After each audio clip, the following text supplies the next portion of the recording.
This is the Seers See podcast, where we explore the seer gift within the kingdom of God mindset.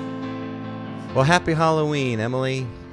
Hey, Doug. Happy Halloween to you. Yeah. Are we supposed to be celebrating this holiday? I mean, Happy All Hallows Eve. Reformation Day. Yeah, happy Reformation Day. Whatever. All the things. I know. Okay. I don't want to give it more power than it's worth, but That's right. That's right. If that's someone's conviction, I'm not going to argue with you. You know. Yeah. It's a good day to be alive. So we realized that this first time since our probably 21 years since we didn't carve a pumpkin this year. Oh, really? And Annalise came home last for a couple of days just to watch our youngest play some basketball, and she's heading back up. And then last night, we got to carve a pumpkin, and everyone's just talking and just visiting, and really, so we are in a new era in our family apparently. So. Yeah, the kids are going to be gone this weekend, so I'm just like, I'm not even going to bother. Yeah. So we are doing our annual tradition, which we haven't done in several years, but right. I think it should be one of a commentary track for The Sixth Sense. Yeah. And by the way, I had not watched this movie since the first time I seen it, because I watched the first time, I said, I will never watch it again. Well, so do we want to hit play and then start talking? Because Sure. there are several minutes of credits. And so Absolutely. I have it pulled up on my Apple TV app. Okay. Apple TV is not a sponsor, but if you are listening from Apple TV and you'd like to be a sponsor, Doug@seersee.com. There you go. Hey. So I've got it paused on the Sphinx. The Sphinx. Okay, let me get there. The Okay, little opening logo. Of course it's a Sphinx. Let me mute this so we don't bleed. We won't show any of the film. So it's just a commentary track. A lot of people will engage this on the podcast. So let's just do 3, 2, 1, play. All right. And it's a Sphinx. Okay, anyway, you were saying you saw it once and you would never watch it again. It's too close, man. And especially at that point in my life, I was not dealing well with the fact that I was a seer. So wow. It just it came out in creeps. It came out in 19 and then Spyglass Entertainment. So now that I've had some of my eyes to symbolism opened, I look for this stuff. I look for symbols that are clearly intentional by skilled filmmakers and marketers.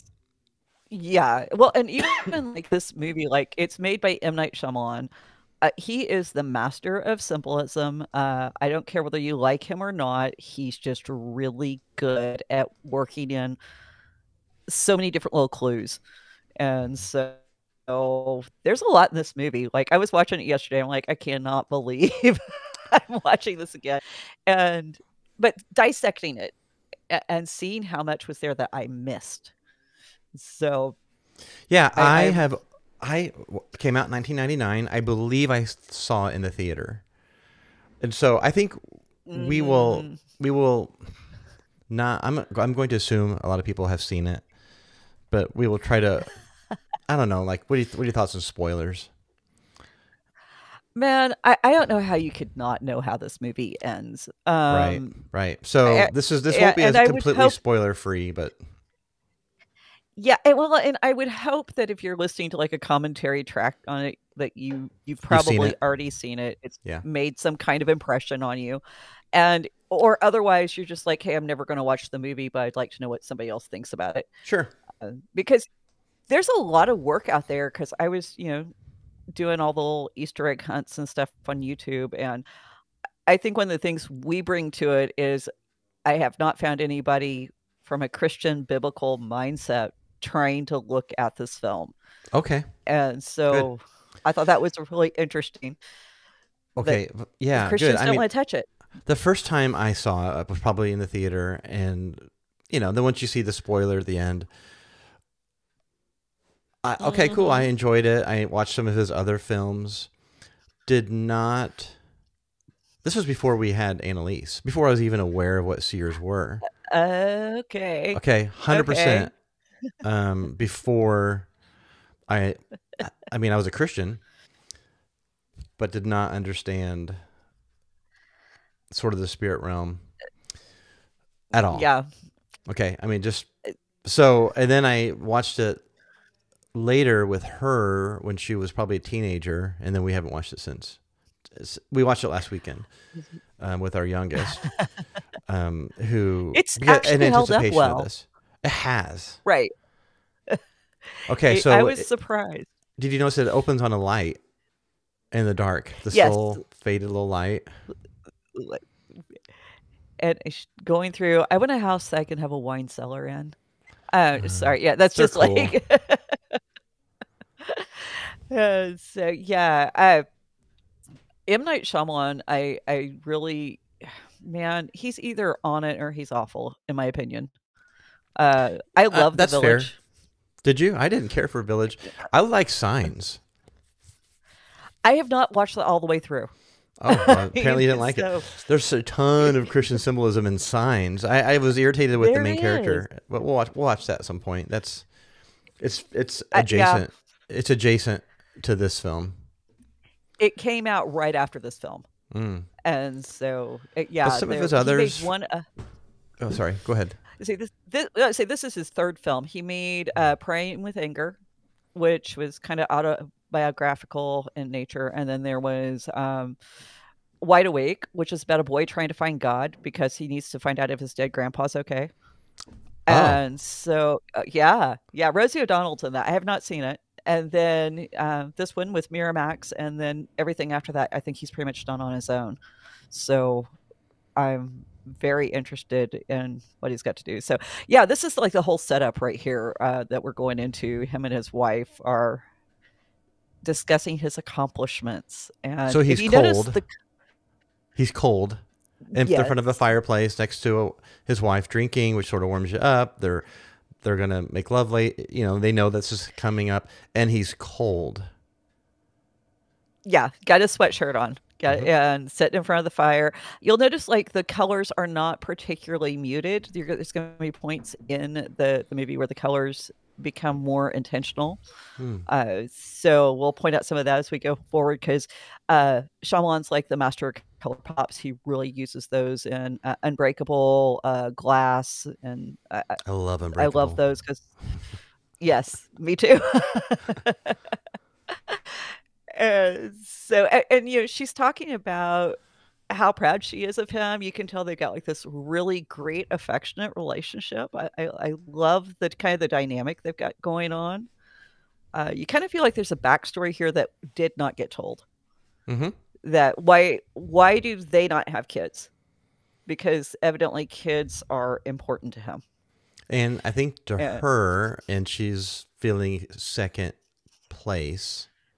She's feeling like that's an unresolved situation to her. She's like, I'm second to your career. Yeah. And that because they're showing that even in the scene. Go ahead. Well, yeah. But no, that's what I was going to say. Like that point is, it was made and he had to figure out why they stopped talking. Like Shyamalan had to figure out why they stopped talking at some point. And he did not know that when he was writing these scenes, that going further, that Bruce Willis was going to be, here's the spoiler, was going to be dead. And so like the character drove the storyline. And this is when they realized, hey, something's off. So they weren't talking before this. There's been an issue in their marriage. I guess when she went to the basement, she was also cold, if you recall. I think so you get this cold spot motif with the presence of spiritual spirits, I should say. Yeah, and right now we really don't have a lot of spiritual stuff going on, but except for what they're bringing to the table. Yeah. But there's this like foreshadowing of what's going on. Matter of fact, so we're getting ready to get our very first color pop. This is where the whole palette changes in the movie. If you look at the floor, there's going to be a red sweatshirt on the floor. And That's our first one in this movie, and red is going to be highly emblematic in this entire movie, because anytime you see red, you're getting ready to deal with death. And so it's going to keep okay. Yes. coming up. Yeah. And this was very intentional. I did see like a thing with Shyamalan, like where when they would do a scene, he would be like, get that thing out, it's red, get it out of the shot. And so this was intentional. And we're finding out that this is one of Dr. Malcolm Gray was his name, wasn't it? This is one of his patients that he was unable to help. And his name is Victor, which I think is interesting, because he's victorious, the kind of ideology that's going on from his name is Victor. Got it. Yeah. No, sorry, Vincent. I'm sorry. Yeah, Vincent. Vincent Gray. Yeah. So we have Victor, but still means victorious, and Gray kind of being muddled and unclear, and this is what's going on. And I think this is interesting too, because what is his defense? The Malcolm here, Bruce Willis, he's coming at it with facts.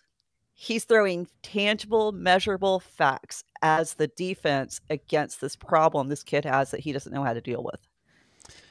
Yeah. And that seems to be like the go-to solution for a lot of the parents and stuff. Why is he in underwear? I think it's the vulnerability. I think he's just like, he just, I'm completely laying it out here. I am not hiding anything anymore. This is how messed up I am. Yeah. He remembers there are so few children that he's able to help. Yeah. He's a really good psychologist, but he's coming at this from a materialist worldview. Yeah. Well, and notice he says he was unusually compassionate.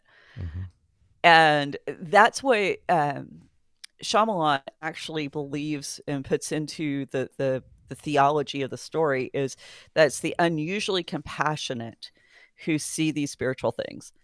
I don't know if that's necessarily true, but I do know a lot of seers who are very compassionate.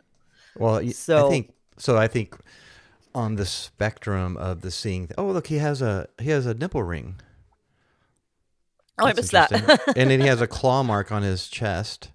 Of course, he shoots him. Then we have a little bit of slow-mo, which is, I imagine, what it would feel like. Yeah, totally surreal moment there. Yeah. The phone's off the hook. Communication's been broken with the outside world. I mean, so much that Shyamalan is so intentional about. And then, boom, next fall. I saw actually one clip where it said a year later. So the idea that it's these dead people, it takes them a while to get back. Now, here's my question. Sorry, go ahead. How does he have notes on this kid? That was my question. How? Because I think the notes are Vincent's notes. And so whatever spiritual power is within the frame of the story, Cole Sear, by the way, Cole Sear. Cole Sear. That's the kid's name. S-E-A-R. I guess because spelling it S-E-E-R might be a little too on the nose. So he has the kid's name as Cole Sear, S-E-A-R. And I didn't notice that, honestly. The 3 or 4 times I've seen this film, I didn't notice it until preparing my notes for this. I'm like, how did I miss? Like, looking at the cast, like Cole Sear. Oh my word. Okay, so Vincent means victorious. Cole is a shortened form of Nicholas, which is Nike. Laos is the people, so victory of the people. So it's a play on the same idea that these people are victorious somehow. That seers have a different kind of victory. I don't. Again, we could get into the theological ramifications of that, and because Shyamalan's theology is like all over the place. He's Hindu. His family. His family's Hindu. His family's Hindu, but he spent 10 years in Catholic school. Right. So I thought he was raised Catholic, but I didn't know what. There's red again. Your red door. Now, so he's running to a church. Yeah. Yeah, gotta find sanctuary, man. So what's interesting to me about, so this is sacred space, and we Mhm. make sure that it pans up to make sure you understand this is the church. We come in, we're in sacred space, but he is alone in the church. There's no pastoral resources. There's no community. Mm. He is I not had like a picked up lot of, on that. you have someone in the back row a woman who won't talk to him. He's hiding in the church. There's nobody ministering to him. So people do, like seers do come to the church, but they don't know. Maybe someone spoke with him at some point, Mhm. Mhm. but Yeah, well, so but at the same time, I've been in so many churches when it's like people are spiritually sensitive when they encounter a seer. So often they want to, they pull away. They will immediately step back. They kind of hide. So it's interesting to me how often seers are not welcome in the church. hmm We're too dangerous, well, and so I and was going to say so before I got derailed, like unusually compassionate people, sort of like people on that seer spectrum, maybe on the prophetic side, but they can't see. Sometimes they'll call themselves empaths because they can mhm, feel what mhm, someone else is feeling, and yeah, you say you're super empathetic, and I can see certainly seers in this case. He's unusually compassionate. He can feel, well, he has a lot of feelings. Now I don't we have not seen any right, evidence. We don't see a lot of evidence of him being compassionate to other humans. Okay. right, right. But maybe the Bruce Willis, what's his name? Malcolm. Malcolm Maybe Cole. Malcolm Yeah, sorry, not Malcolm Cole. Malcolm Crow. Malcolm Crow. Sorry, Malcolm two Crowe. C's. Yeah. Maybe he observed Vincent being unusually compassionate. So I think that's where those notes Yeah, come because he from. said that. Yeah. Okay, Yep. I can see that Because because, this is yeah, in Malcolm's arc. This is him resolving. So one of the themes in this is yeah, spirits, ghosts are still mhm, walking the earth, and they have unresolved issues. And you hear this a lot right. within the paranormal community, in hauntings Yeah, and such. That they have unresolved issues, so I'm going to help them move on or whatever. I'm not endorsing that theology. I'm just expressing that's what the such a movie is. crock. Yeah, I'm expressing what the movie is saying, Right, is showing. So he has an unresolved issue, and Cole's going to try to help him resolve it. Cole doesn't know that, and Malcolm doesn't know he has an unresolved issue. right. And what's so crazy about this, we know in real life that if it's an adult, a living live adult going to a child for major help like this, there's something wrong with that adult. This is not an And this is not an appropriate psychological, right? They're not going to a right. session like my wife does this for a living.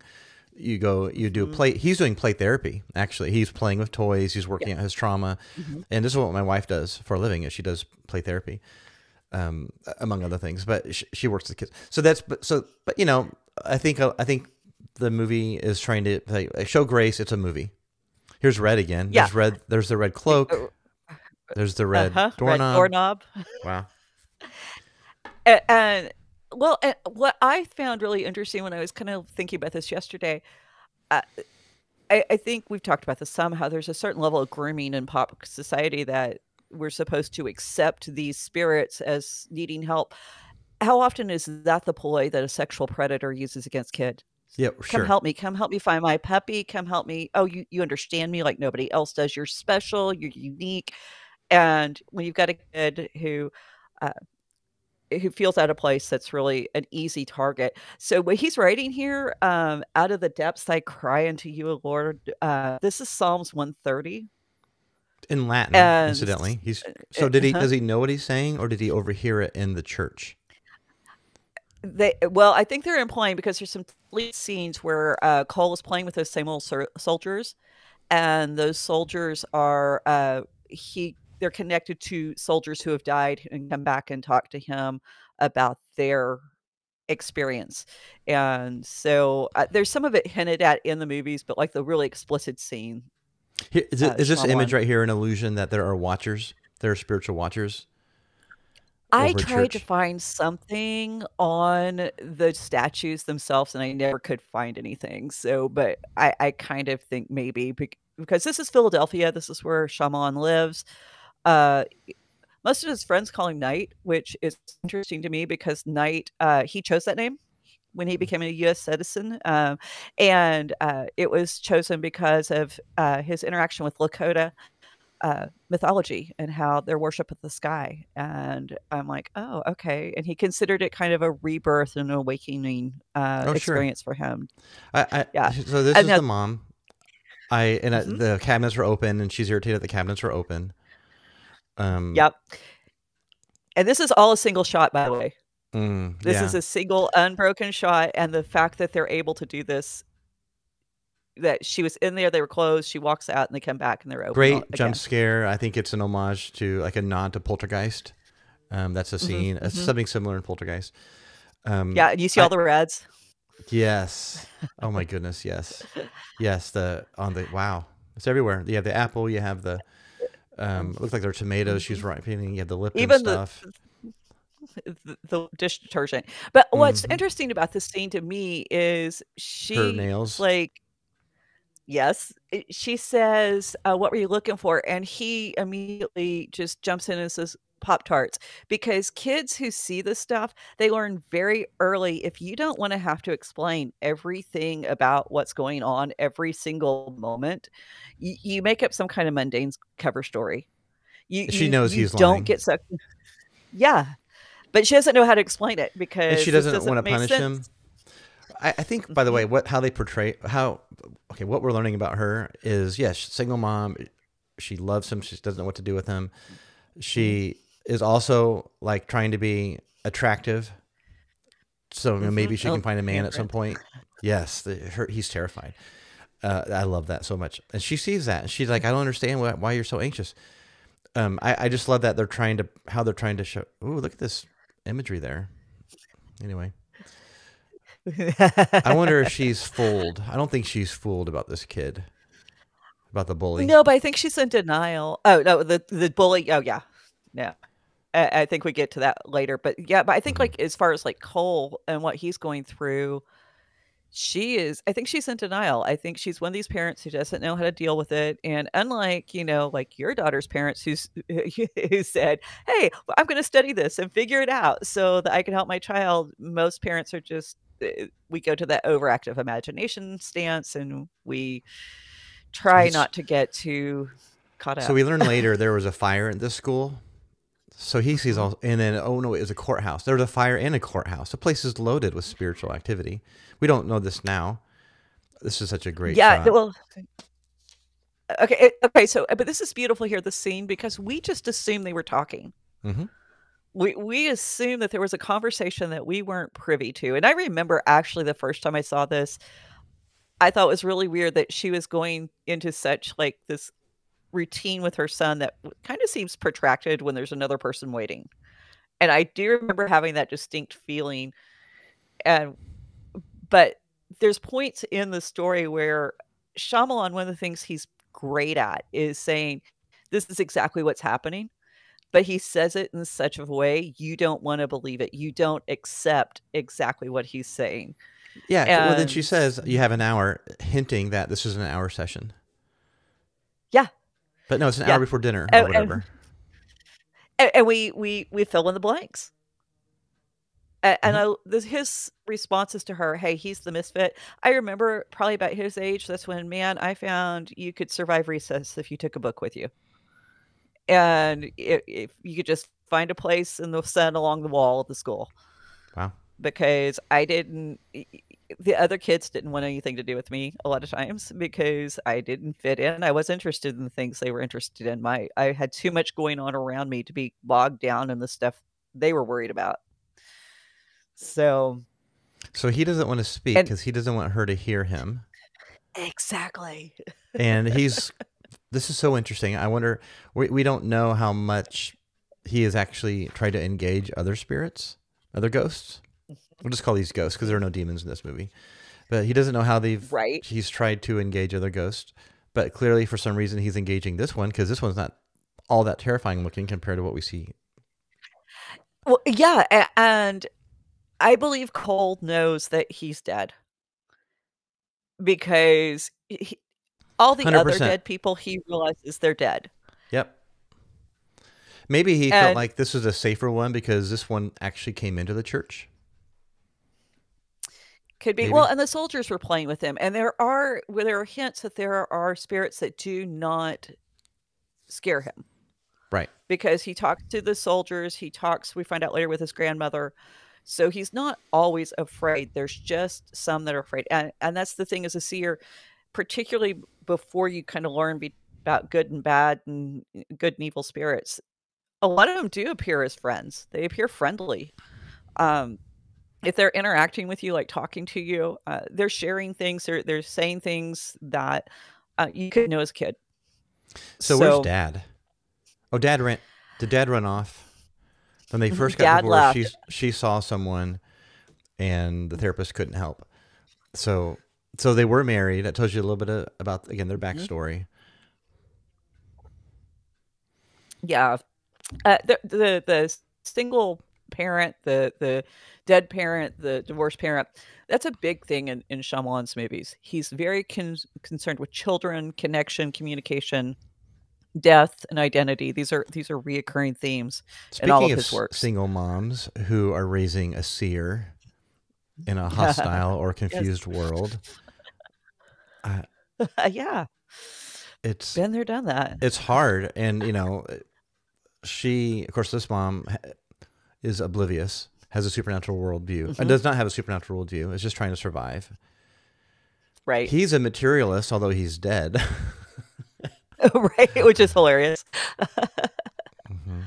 And I think that is one thing that my daughters and I have talked about, and they've both been very grateful for the fact that I never discounted who they were as seers. And we just dealt with it as a normal part of our lives. And so, now we got grandkids, and I'm watching them, and it's like knowing that my daughter's okay with where my granddaughter is. It's amazing, because I probably see more of my mom in this single mom, even though my mom had my dad. My mom had more of this mother's reaction. I just can't go there. I can't process it. So I'm just going to push it away. Yeah. And if I can ignore it, then it doesn't matter. I have so much compassion for the mom. Again, you're supposed to have compassion for her. Watching it from my perspective now, I have so many emails from people like her. Yeah. Yeah. I mean, I've tried to put myself in that position because I would like to have compassion for my mom's reactions in the way she was, but I wouldn't even know where to begin if my kid, it'd be like my daughter's saying, "Hey, there's aliens," or something. I saw Bigfoot last night, or whatever. And I had lunch with Bigfoot. I don't know. It would be so hard. I'm trying to think of something that would be hard for me to relate to, because with the seer things, it's like, oh yeah, I see it. And I don't know. It's a whole different realm. Again, with our daughter, and I worked with a lot of teens who have said similar things, and so I'm immediately trying to tap into the Holy Spirit and okay, try to get my little discernment thing going, and are you just seeking attention? Are you making it up? Is this real? It's hard, right? It's super hard, and she's seeking. She just wants to be a normal single mom. There's like a red dress again. If there is such a thing. Yeah.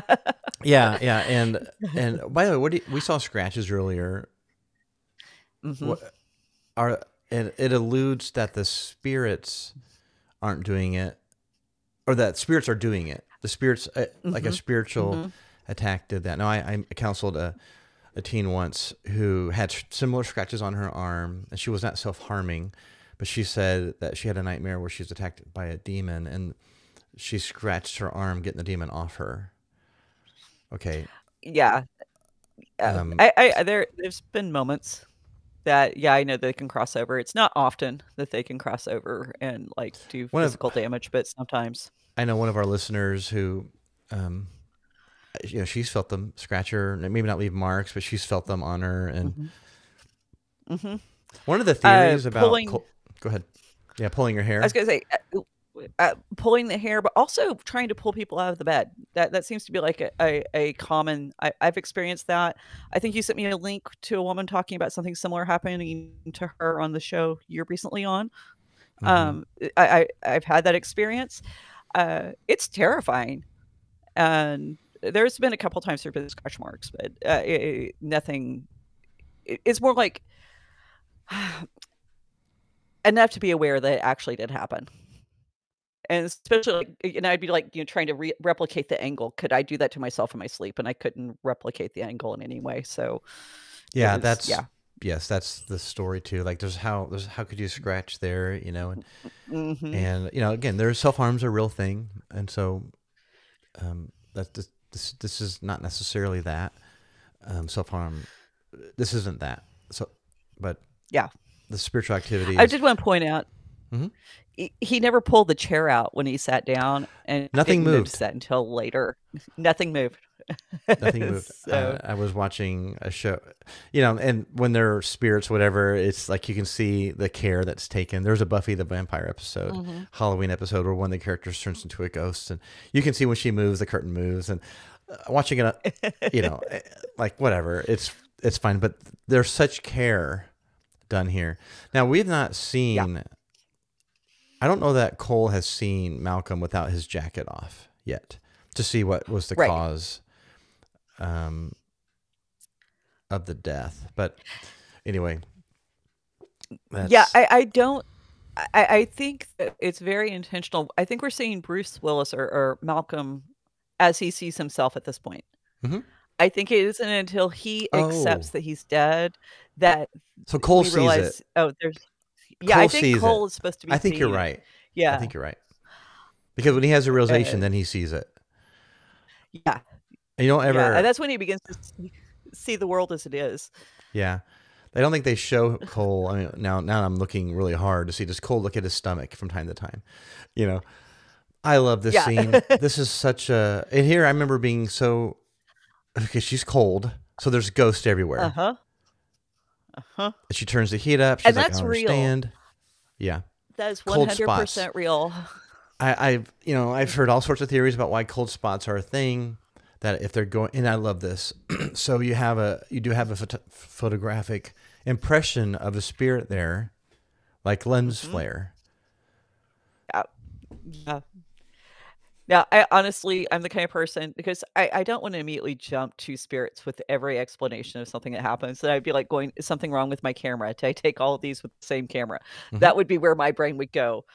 And I think it's reasonable that Yeah. you should Yes. There's a paranormal. Sorry, rule there's a out. paranormal episode where we looked at lens flares and orbs and pictures, and often it's just the dust and the flash. It's the Mhm, dust, your mhm. flash of your camera picking up dust and your lens amplifying it. That's Yep. often what it is. But in those images, we're supposed to consider, oh well, there's Right. something else, which Yeah. shows me And that she so has suspicions, right? yes. Yes, absolutely. And so bringing up the camera, what's really interesting, none of the ghosts in this show are that translucent kind of see-through because we have to remember that translucent ghost thing didn't come around until after photography. And that was happening because pictures are made on glass plates. Glass plates are reused. Phantom image came through that was kind of translucent. But before that, most of your ghost stories about I encountered somebody on the road, I had a conversation, looking back, was that a ghost? And so that's where most ghost stories actually, uh, where they originated from was this solid form that was in front of people. And when I've encountered these full on manifestations of spirits, ghosts, whatever, in North Carolina, a woman from Civil War era, she was just standing there, just it didn't she looked like a person. It was just by what she was wearing. I'm like, "You don't belong here." And then she Quiet. disappeared when I said, "You don't belong here." Here it is, quiet the damn baby. I swear it. Someone, burning. I'll kill you. All these terrible things that he's writing because he's hearing, right, in his Yeah. journal. He's working it out. She's seeing it. He's drawing rainbows and unicorns and Uh-huh. puppies or whatever, because that's what people want. Yeah. Yeah. Absolutely. And okay, so as an artist, when I started like doing my darker stuff, like literally I was told nobody wants to see that, you need to paint happy paintings. And like literally instructed not to. Now, I did think was interesting Oh yeah, was look at that. Malcolm is He has winter clothes on. The kid has winter clothes on in there. Sorry. in the house. Yeah, go ahead. But Sorry. he actually encouraged him to do automatic writing. Like, just keep your hand moving. Just keep your hand moving. Like, spirits that are demonic will encourage you to engage in occult activity. And they will teach people how to go deeper into those practices, even if there's no outside influence. So That's interesting. pay I had attention to what they're telling you. yeah, he's trying to, so again, he's looking for a rational explanation. He's thinking self-harm. And but back to the journal thing. So Malcolm said earlier, go ahead and just write. Did he say that? And then, Yeah. so the kid does, and that's what comes out. I did have a young seer who told me that when her parents found her journal, that's when they institutionalized her. Yeah. Yeah. Now, she had I multiple know a issues going couple. on, but I think the seer thing had a lot to do with it. Mhm. Mhm. And you can be a seer and have some mental illness and need psychiatric care. They're not exclusive. 100%. And 100%. so I've been very real. I've got bipolar 2 and I deal with that on, I've got my stuff in place for that. And there's times I have to go, okay, am I picking up on something in the spiritual realm? Is this a mood swing? I'm at the age, we'll just be real here. Is this perimenopause? Is this, I mean, come on. All of this stuff has to be factored in. So, yeah. So now he's watching, Malcolm's at his home. He's seeing this guy who's obviously interested in his wife. And he thinks they're Yep. still There's together. he's the kid, he's a coworker, and she's having Yeah. trouble moving on. He's frustrated. I love this. I will not hit or kick anyone. I will not hit or kick it. Bring back the old time punishments. This this is a very this scene here is just, it's too real. I mean, it's one of those things we get this very kind of matter of fact historical lecture from the teacher. He makes the statement that people have lived and died here. There he is, a lot of generations. So you understand that this is Philadelphia. There is history going way back. And when Cole tells what he knows that this building was used for, that was the courthouse, and they hung people there, he knows something he's not supposed to know. And the teacher contradicts him even though Cole knows he's right. Yes, and I think the And this teacher is knows he's how right too, honestly. Yeah. Yeah, well, but this is how seers get to labeled know-it-alls. Mm-hmm. You're just showing out, you're just trying to get attention, you're trying to be sensational, even whenever you're just sharing factual information, because you should know it, which, by the way, in the litmus test for demon possession, according to the Catholic Church, having supernatural knowledge, that's one of the signs. Hmm. So, again, you gotta look at what are these spirits telling you? Because they will give you information that can make you feel important and significant because nobody else has got access to it. So he gets what we could call a word of knowledge about, Yeah, because he's seeing what's it's the happening there. counterfeit. But now he's about to get a word of knowledge, or give, I should say, give a word of knowledge about the teacher's childhood, and the teacher Mhm. struggled with, but Yeah. Cole is so dysregulated. He does not know what to do with this gift, right? He does not know what Yeah. to do with it, and he's so in chaos. Look at the anger. Yeah. It Oh man. it By the way, great casting. Oh, yeah, absolutely. Absolutely. And this is so common where he's like, "Don't look at me. I don't want you to look at me," because as a seer, if you look at something too long and hard or somebody too long and hard, you're gonna see some of this stuff. So this idea that other people can look at you and see just how big of a freak you are. Cole says several times in the movie, "I'm a freak." Um, you get to where you hide. You get very good at, like, the Pop-Tart cover story he told earlier, Hmm. and making it appear like he's got a friend. I mean, all of these things, it becomes second nature. We get to where we can be very deceptive, and it's not because we want to manipulate someone else, it's protection, and especially when you're not dealing with people who you don't have anyone in your life who can affirm you and help you learn how to regulate this gift. Look how angry he is, and he's like, and again, the chair doesn't move when Malcolm sits down, but he's so angry. He's like, again, isolation, chaos. I wonder if he was hearing that at the moment, like if there were like Mhm, nuns or mhm. whatever, Like, just um, yeah. That well, yelling at. and there could be it's kinda like you watching CNN, you've got the main news story, and then you got the thing over in the corner and the ticker tape going across the bottom, and it's like that because you're having to deal with the facts, but then you've got 3 layers of other stuff going on around the facts. And when you're a kid and you've got all of this going on, well, now you're hyperactive and you have attention deficit disorder and you're easily distracted, and all this stuff kinda comes into this diagnosis.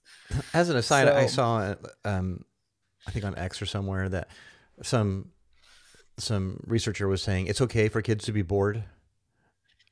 yeah, Like yeah, you don't have to constantly stimulate absolutely. them. Like it's okay to be bored. Anyway, interesting. I I love this. This is such a like a dad or slash uncle thing. Trying to be Oh, cool, yeah. trying to relate, trying to break through. Oh, I love the, "I didn't know you were funny."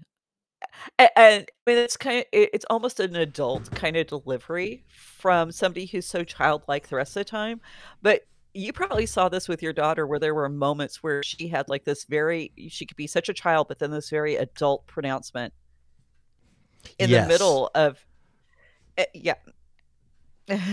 yes. I've Like seen that. My daughters were the same way. like what did you just say? And then they like stop looking at me like I'm a freak. No, not that my daughter said that, Mhm. but that does happen. I don't want to be a freak. Yeah. Well, nobody wants to be different, and so not when you're that age in particular. And it's too much attention on something you're already unsure about. And you usually are so competent on the normal task of a child, and you're used to having quote unquote high marks, so whether it's schoolwork or just skills that they don't expect children to have. And so then to find something where you might have a deficit, man, that's just humiliating. Now the reason So I'm smiling and moving things is this cat just walked in, and so hi, little cat. cat, yeah, I see the tail. Stupid cat. It's an orange cat.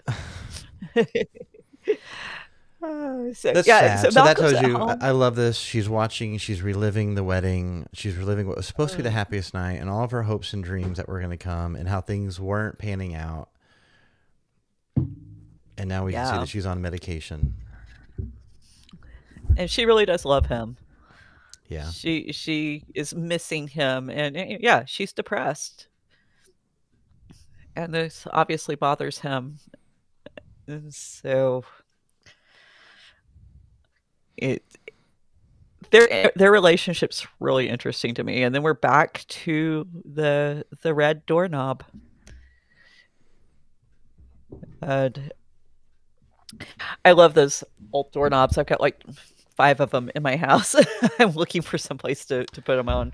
Uh, Yeah, those are cool. Yeah. so Okay, so now we have a birthday party. Oh, we okay, have red. Ooh, we have red flowers. We have we a little have red. sweater. Wow. Yeah, and there's actually yeah, He's we're trying to gonna do the reenact the it. trick. Isn't he cute? Yeah, it's like the thing I just said was awful. I'm going to totally just act like He learned from his I spirit. invented That's it. interesting, isn't it? He learned from a ghost. Mhm.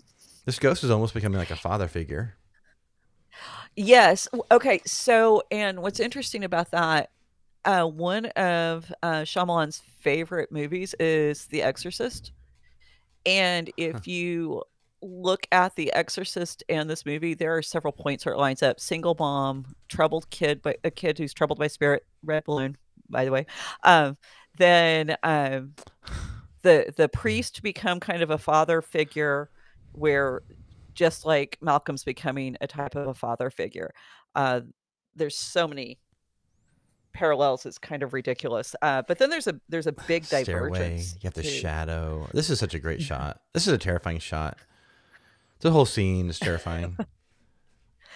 Yeah, because you wonder what's going on in that closet, and the fact that Shyamalan never shows you. Mm-hmm. He leaves that little bit to the imagination.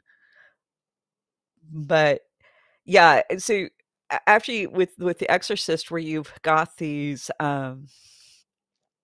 parallels, but what's Shyamalan actually takes the storyline and twist it, and where in The Exorcist, the demons are obviously trying to destroy Reagan. The ghost here, we have one trying to help Cole, so he flips it, and Cole becomes empowered through helping the ghost, where Reagan has to recover from the trauma. It's not something that that helps her become a better person. It's a wound that she has to overcome. So it really becomes psychology and faith.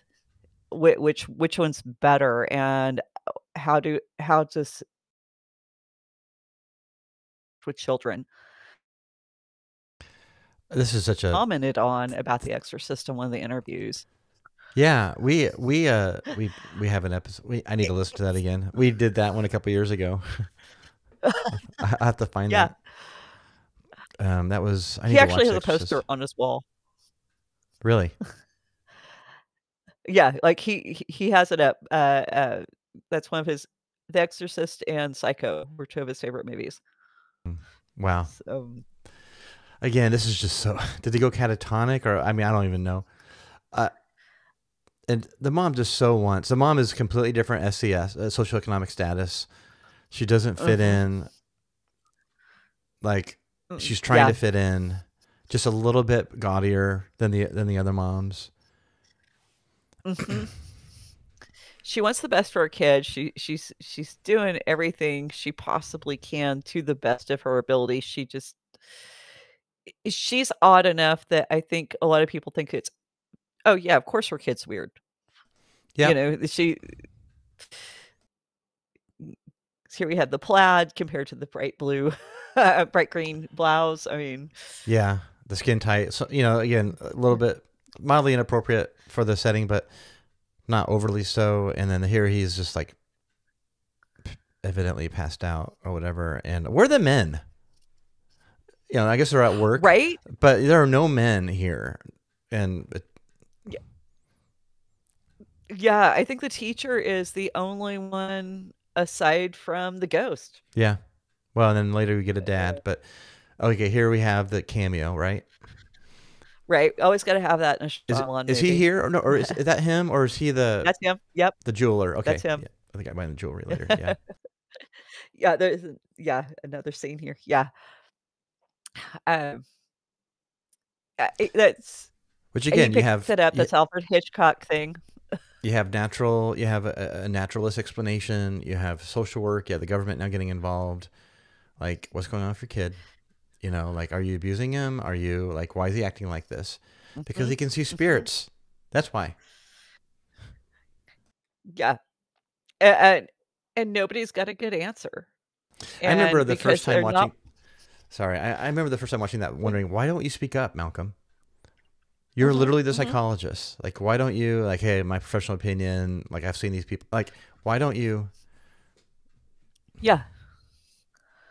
Yeah. And he's in casual clothes, like he's been called out of his, you know. Which, okay, so that's what I was going to comment on, because the sweatshirt here, all of the clothing he wears has to have been clothing he interacted with the last night he was alive. So if you remember, you were commenting that he was cold. He put on the sweatshirt when he and his wife in the opening scene, so he can wear the sweatshirt. And so he wears the sweatshirt and the same suit throughout the entire movie. Wow. Yeah. Yeah. that was rules that Shyamalan put in place from the very beginning. Neat. This is the iconic. Yeah. This is the iconic scene, right? Mm-hmm. Oh, it's the one everybody quotes. I mean, even if you haven't seen the movie, you know the lines coming up. And this is very much a part of Shyamalan's formula with a lot of his movies. He's telling you exactly what is happening. He's going to lay it completely out. Do you know what's interesting? What he says here, like, and you mentioned it earlier, they don't have kids. So, like, yes, he has he has the educational experience to understand children, but he doesn't have any practical experience. He doesn't know how to tell bedtime stories. Yeah. Yeah. I hadn't thought about that, but you are absolutely correct. Okay, and so this is where it stood out with me because, like, he begins to tell Cole his story about what's going on. He couldn't help Vincent. This is a completely inappropriate story to tell a child this age. Why would you do this? Mm-hmm. And this is when it struck me. This is like the same kind of grooming that sexual predators perpetrate on their victims. It's like, I'm going to tell you this story because I'm going to tell you the secret because you're more mature than other kids and you can hear what I can say that nobody else can hear me. That's interesting. And here he is. Here's this ghost. You're the only one who can hear me. Mm-hmm. I mean, it really made me realize how sleazy, like, not in the movie, but in real life when these beings are interacting with kids. Because you don't tell a child about your marital problems. Right. You just don't. Yeah. Yeah. And so many times you do see,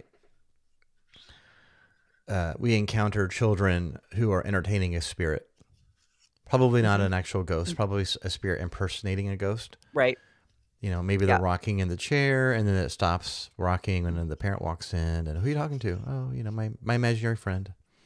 My friend. Yeah. You know, and then what is being communicated, you know, what's being communicated, you know, and all of it is just deception. Well, and I think Shyamalan blends and blurs those lines between the demonic and the ghost. Yeah, for sure. Some of these creatures are demonic. But in the show, they're not. They're ghosts. Right. And that's the thing about fiction. And you can't get all your theology from a movie. Yes. And that's not why we're talking. And I don't know, like, a listener should hopefully understand this is not a theologically accurate movie. We're engaging it because we're calling out what's interesting, Seer experiences, and where, you know, how to actually act in the situation. And here it is, right? Oh, man, these are two great actors. They really are.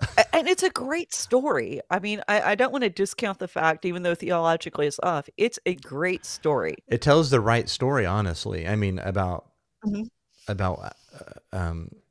a seer comes to terms with the gift, how to use it appropriately, and then suddenly you're out of chaos into community. Yeah. Now, I think they don't see each other. They don't know they're dead. I see them all the time. And he's telling like this, he's telling exactly what's happening. I see them all the time, right now. They're everywhere, right here, right now.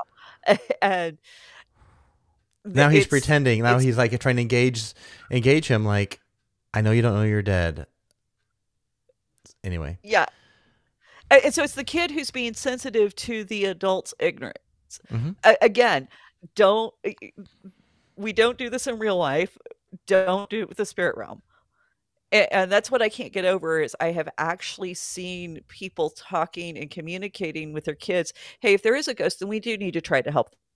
No, you don't. Your kids don't need to try to help ghosts. So. And you're like, well, why? Because, you know, people are like, well, I want to help them move to the other side or whatever. That is not your job. with your ability. Right. And how can you trust the spirit? How can you trust what your eyes are seeing? How can you trust what it's saying? You can't. Oh, I just know in my heart. Yeah. Yeah, the truth is not within. Honestly, I lie to myself about, all sorts of things, like how good looking I am. I mean, we lie to ourselves, like how good my basketball team is. Like, oh, they're great. They're gonna go to the playoffs, and they get blown off the field. I mean, we lie to ourselves all the time. My politician is the right one. I mean, like, one more piece of cake won't hurt me. Yeah, oh, it's fine. If I just run today, I'll burn off the calories I ate last night. And we lie to ourselves all the time. Yeah, absolutely. So why would we believe a spirit, Yeah, and why would we ask a child to be able to discern whether or not a spirit is lying to them? And so this is why parents need to be praying over their kids. This is why you need to be praying over your home. You need to be teaching your kids truth, solid biblical truth, and making sure your kids know it's safe to come to you and talk to you, and you aren't going to blow them off and act like they're crazy or they're just making things up and lying to you. So is this the bully or is this the spirit? I think it's the spirit. Well, and I think they kind of leave it open to guess. I think the bully is definitely bullying them. He's definitely being picked on. I don't know if he's being physically harmed by the kids. Although, no, wait, we do know he is. Because we saw earlier, I will not hit. The one kid was writing. So, and I will say I have seen spirits tear stuff up. I have seen them damage property. So that does happen. I think she's blaming the kid, but I think in that case it was the spirit in the closet who did that. Probably so. Because, so now that we, the audience, have been told, now we're going to get it from his perspective. And the thing is, we still don't believe it. The first time you watch this movie, you listen to what the kid's saying. You know that there's something going on with him, but you still don't believe it. Now, I have to say, this part here, oh my gosh, this was the scene that got me when I watched it, because I could remember being terrified to get up to go to the bathroom, not wanting to get out of bed, not wanting to put my feet over the edge of the bed, not wanting to walk down that hallway because it was cold. The corner of the eye, almost feeling instead of seeing it, that in between kind of thing, and then you look back to see if they're there. This scene, I think every child who's seen has lived this scene, and I almost could not watch the rest of the movie the first time I watched it, because I got to this place and went, I'm out.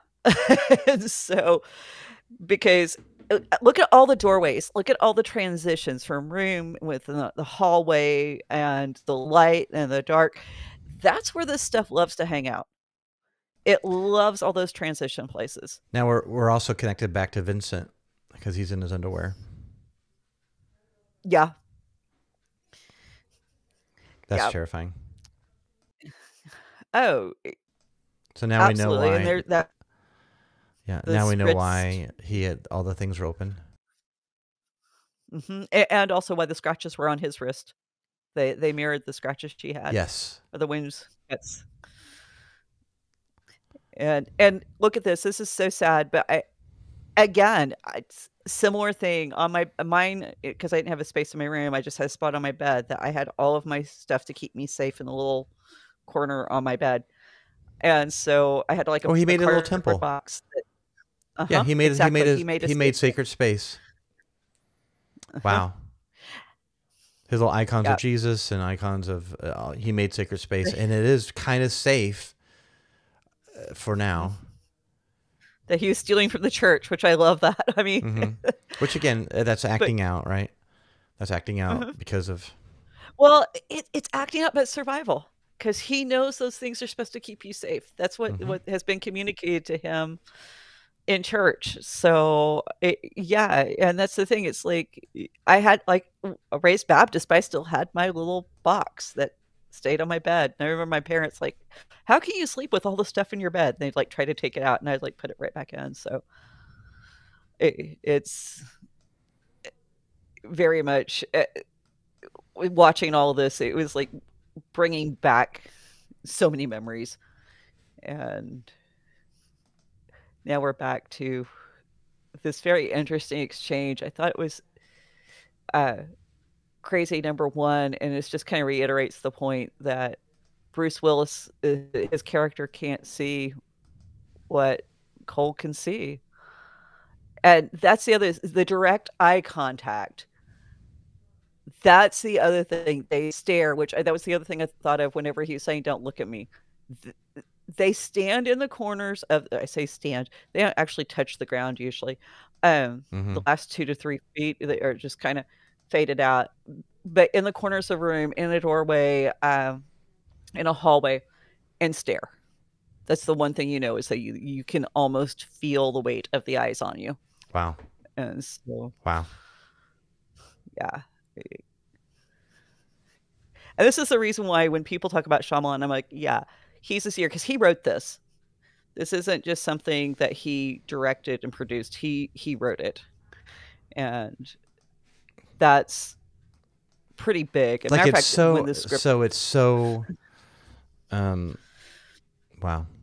I didn't know that. I mean, you kind of suspect because like this is also personal, but oh yeah.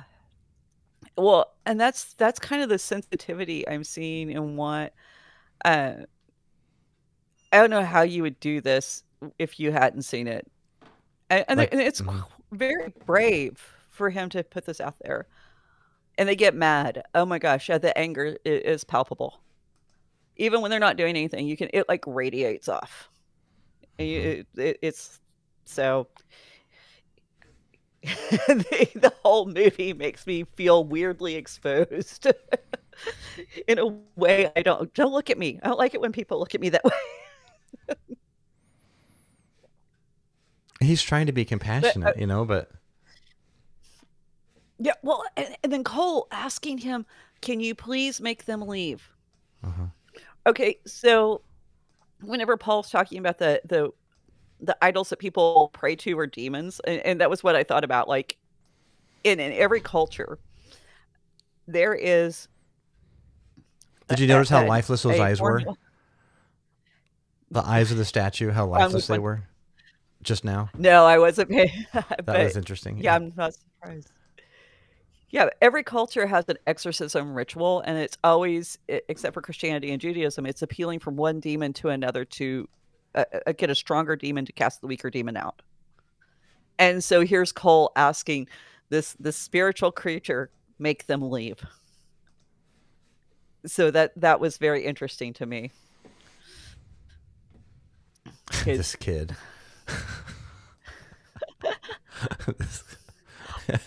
But honestly, I remember a commercial very similar to this on TV.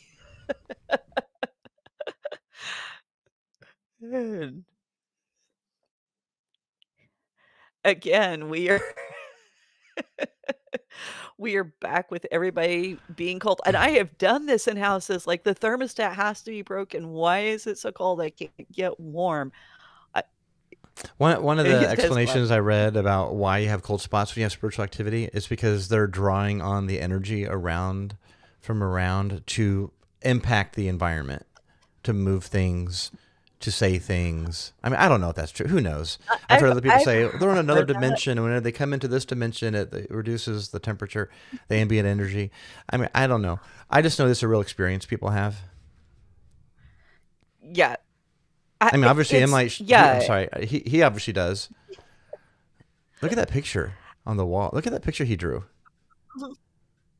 It's just, even though it's supposed to be the happy little house with the tree that every kid draws, it looks off. It's a dead tree, and there's something red. It's a dead house. Yeah. I love this. This is such a skillfully shot scene.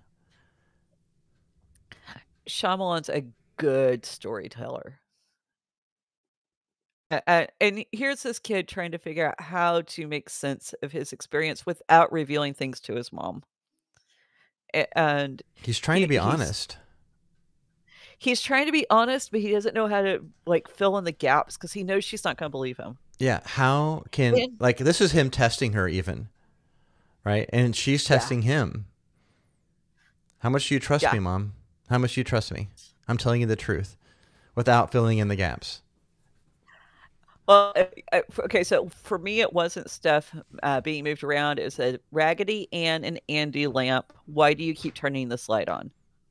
That's creepy. That was the, yeah, right. Especially if you know anything about Annabelle. But We have some insight right here was, about her. She just said, I've been praying. mm-hmm. And Malcolm's an answer to her prayer. Like, I've been praying. Maybe I'm not praying right. As a matter of fact. Yeah. Sorry. I just want to Yeah, call no, that out. I mean, it's... Look at him. Man, what an actor. A child actor can ruin your movie.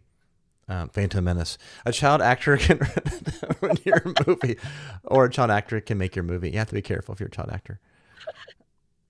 Well, yeah, and Shyamalan, as soon as he auditioned Haley Joel Osment, he's like, this is it. If I can't have him, I don't want to make the movie. So you had a Raggedy Ann doll. Yeah. I'm still going back to that. That is super creepy. First of all, Raggedy Anns are creepy. Oh, boy. That dog comes out. Thanks, dog. There we go. Back to that. And that's what it looks like. Like, whenever they show up like people, and now they don't even bother showing up like people anymore with me. I never see them as people anymore. You said it. That was so interesting. What you said earlier about the idea that they're translucent came about during the advent of photography. I did not know that. Yeah. I read a bunch of spiritualist writings in the 19th century describing him like that. But I need to go back and read some of the other records I have over the centuries. Wow. Nathan and I were talking about that earlier. But yeah, the dog is like hiding. I love this so much. Yeah, the dog's hiding. He's trembling, and he can't tell her why. Because she, if you're not very mad, she's like, I'm furious with you. And yeah, I'm going to be a loving mom, and I wish you would tell me. This is so good. And I just, we co-slept with our first, actually all three. Kid number 2 he lost interest in it. He didn't need it. But, we didn't know why Annalise wanted to sleep with us for so long. Because she was terrified. Right. Like eventually, I mean, I have told stories on other episodes about this, but we kind of understood, like, anytime you want to come in, you're fine. Like, and so parents, listen to your kids. Sometimes they're often not being rebellious. They're just scared. And it's okay if they're scared. Like, I don't know, like the whole crying it out. I'm just going to say this is my pet peeve. We'll let them cry it out. Cry what out? Cry until they're exhausted. They can't cry anymore. That's terrible. Cry out their energy. Cry out their fear. I mean, they're terrible. Like, a lot of kids that they don't have separation anxiety, or they're not being haunted at night, but some of them are. It's okay to co-sleep, or at least have them in the same room. It's not like a dog, where they're going to get in a dog on the bed. Like, anyway, that's just my little pet peeve. No, I guess because there's exactly 1 year between me and my younger sister and my first younger sister, and so it was never an option to go to mom and dad because she had a lot of medical problems, and so when you were put to bed, you were put to bed, and I don't know if we've already passed it. It may be, but he's like, Cole says, at one point you've got to be very still, and I can remember that being in bed, being very, very still, and to the point that my bones and my muscles ached because I felt like if I moved, then I would draw more attention. So if I just lay there really still, they'd leave me alone. Not from your parents, from the spirits. By the way, not from my parents. She's a great salesperson, by the way. Oh, absolutely. And I love the fiance, her eyes, just like, yes. Anyway. Does he have chestnut wavy hair? That's so, Emily, that's so sad. I used the humor distraction in the movie to distract from how sad that was, what you just told me. How sad and horrible. Oh, Red. And I think, look, you have the red thing, and you're actually going to have the first poltergeist activity. In the film. Yeah. So with poltergeist, what do you think? Demons or ghost? Or I tend to think, honestly, it's an angry living human impacting the environment telekinetically. That's why I think it is, based on some paranormal stuff I've done. Otherwise, I think it would be demonic, not ghosts. I don't think hauntings. I don't think that activity is ghosts. But you can change my mind. You can change my mind. And I think sometimes because I think it kind of crosses wires, and this intelligent evil wants to muddy the waters. So that's where I think we've got to be using discernment all the time. I mean, so many seers, and we've talked about this offline, but so many seers impact the electromagnetic environment, and they drain batteries, lights have issues. But you know what also impacts the electromagnetic environment, which is why I typically pray before these things, because this, for our interviews, our conversations, because it's just ones and zeros going through, light and electricity. But it's because spirits do. Spiritual activity does also. So, I mean, it's like just humans impacting it, having a spiritual activity. But, spiritual activity can come from non-humans also. When I turned this movie on yesterday to start watching it again for the first time in forever, the lights in my living room started going off. I've had a lot of that activity. Lately, we've had some pretty awesome things going on, but I've noticed too, like, okay, if you're an angel, you can stay. Right. If you're not, open the door, get out. This is now Cole's pleading, "Don't leave me." Which, by the way, if he were living in a psychologist, whatever he is, he's recognizing I am being inappropriate with this kid. I need to transfer him out, and which. You might go back to the grooming. Like he's not a groomer, obviously, but this is what groomers do. Right. So this is so great. I love this scene so much. This is quite a microphone on his recording. Right. But now he's putting his mind, and this is sometimes when I said earlier about it's okay being bored. When you have a problem. When you have a situation trying to solve, sometimes you can just go and sit. You don't have to scroll social media. You don't have to read a book. You don't have to listen to music. Just sit in silence and let your mind put it to work. Put together the pieces. And here, this spirit. Granted, he's a ghost, but I do think that the spirits of dead humans are basically aspects of their mind, maybe not their whole mind, aspects of their mind still lingering on the earth until whatever happens and until that fades. And so here we go. Here we go. The cold. That's the trigger, or not trigger. That's a sign, I should say. And do ghosts feel cold? That's an interesting thought. I don't think the ghosts do, but I think people around them do. All right. Yeah. So this goes to like EVP, electronic voice phenomena, which I did a paranormal episode on it, and I find highly suspect. Honestly. I was going to ask you. Highly suspect. What was the conclusion? I listened to when it came out. That most electronic voice phenomena are people projecting anomalies onto the recording, and that came about because during World War II and other times, there are tons of people in intelligence communities listening to static, trying to detect patterns. And with all the death going on in World War II, all the spiritual activity, which no doubt happened, they would pick up on some EVP, some ghost. There would be some messages they picked up on. Instead, what happens is you have paranormal investigators going on trying to trigger things.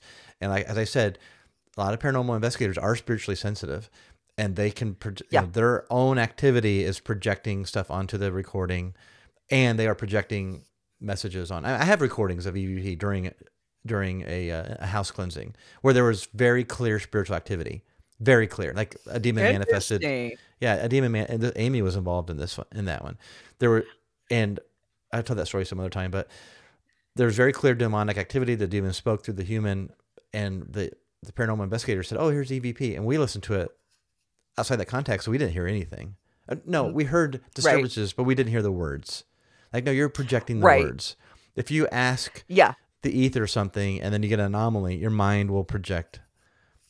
That's what we concluded. Now people are going to argue, "Oh, I have all this evidence." I get it. We'll listen to the paranormal episode on it. Because we came in as believers and we left skeptics. All right. Right. So, okay, like you had your cat while ago. It's like I got my granddaughter convinced I can talk to the cats because I'm like, I'll say, "Do you want to be fed?" The cat goes, "Yeah." When do you want to be fed? Now. Yeah.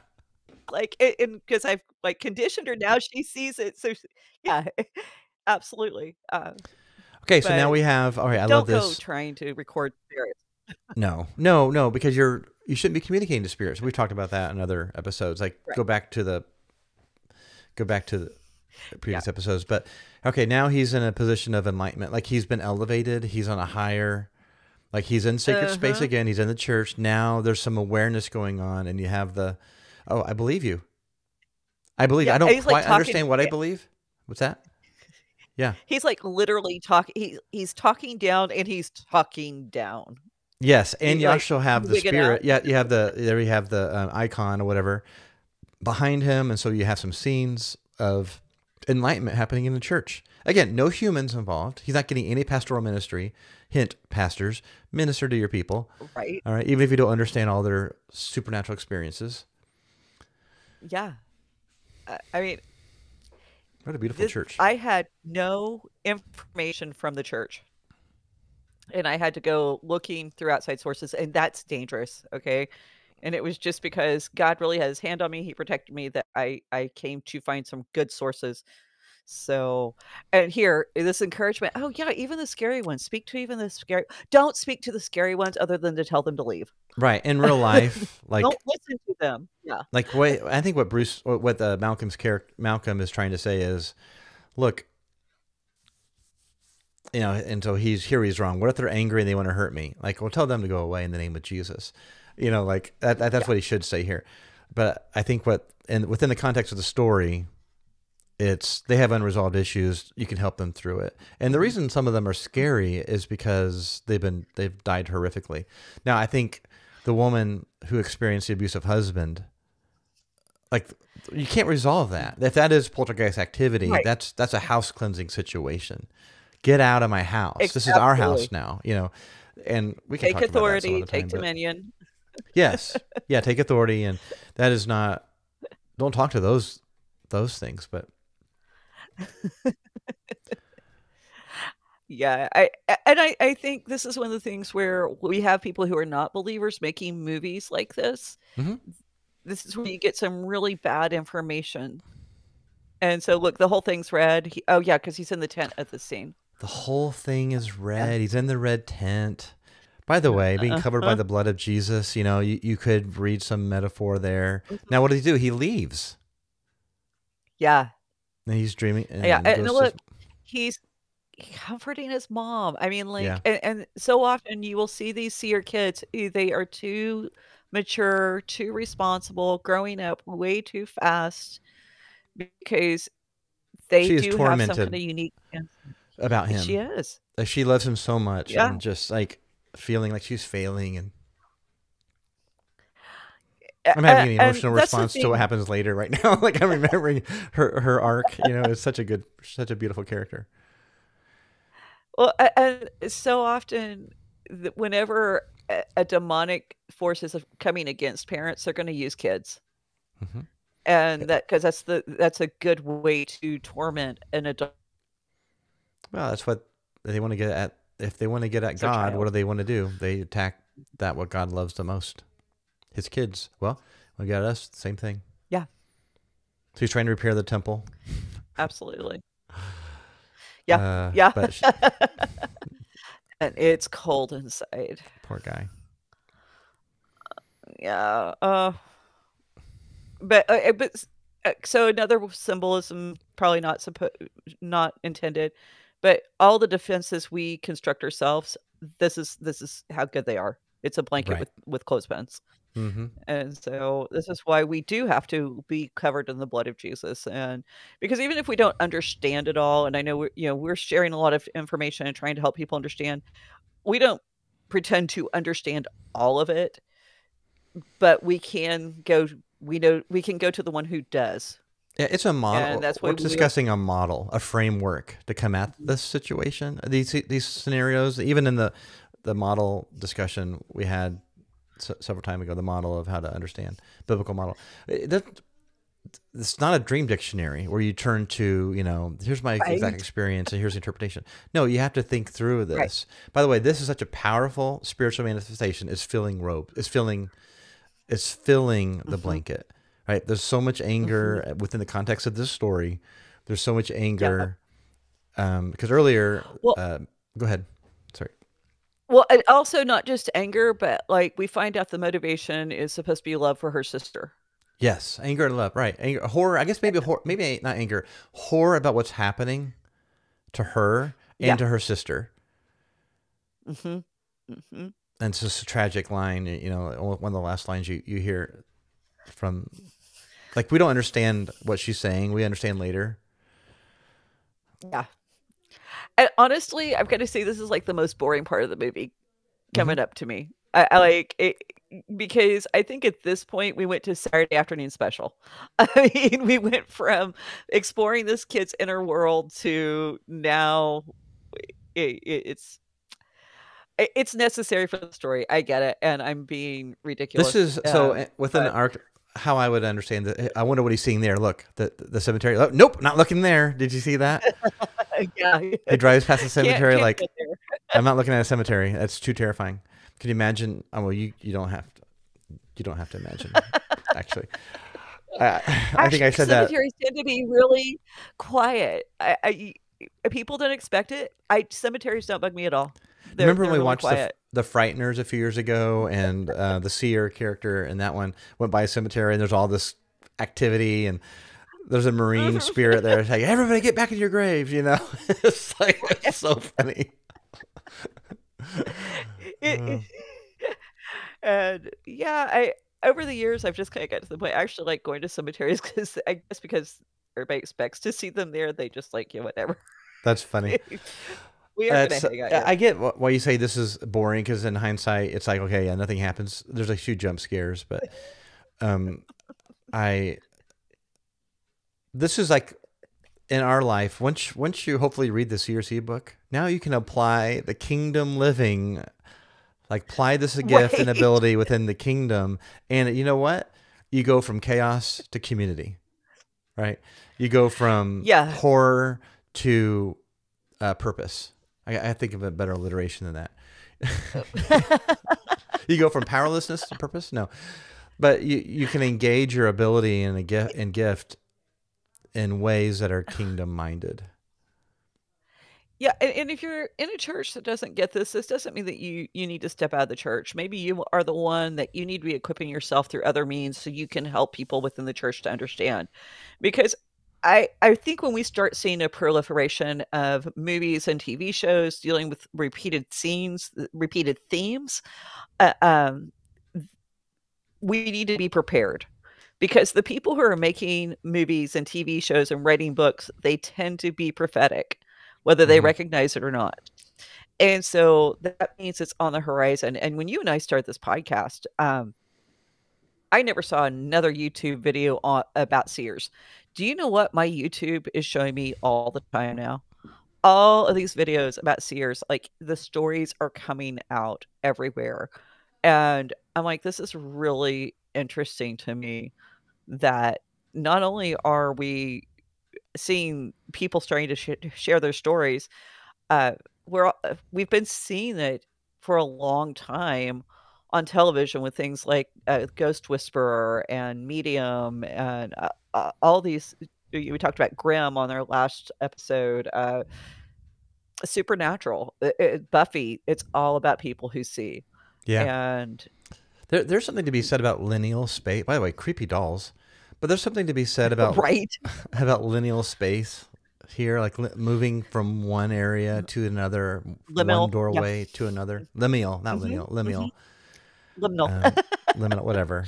You've taught me a little bit about that. This is a sad. Look at the in between. All the medical stuff on her door, on her bed area. She's creepy. And then, boy, again, the kinetic activity, moving things, right? Because if you're in that room, you're not seeing a spirit move it. You're just seeing. Yeah. And most often. Red. Yeah. Most often when I've seen stuff moved, Hector, it hasn't been attached to a spirit. Hey, Hector. As you're dealing with poor Hector, I I initially thought the red just meant she was happy. Of all the people who die, of all the people there in black, she's wearing red. Kid. Ultimately, she's happy. That makes sense to me, actually. Trying to get rid of these kids. My imagination is that she's the stepmom. You know. Hey. Hurt him, I promise. Anyway, what were you? I whenever I've seen stuff move because of spiritual activity, it's never been like connected with an actual manifestation of the person, where it's always been separate. Like if I'm going to see like the person, and then it's not going to be with the movement of the object. So that's not saying that it can't happen. I just have never seen that. So yep. I have an emotional story in the book, the Seers See book, about a dad seemingly comforting, a dad who passed away, seemingly comforting the daughter who's going through a situation with the family. You know, a lot of emails in the Seers See book. By the way, if you're in a church that doesn't believe in this stuff, there is a section in the book about how to use your gift in a way that is not in open rebellious or getting you kicked out or institutionalized. Yeah. The institutionalized is a big one. That's a very real fear. This is so sweet. I almost have to explain to kids these days, what is that thing? What is that? What is VHS?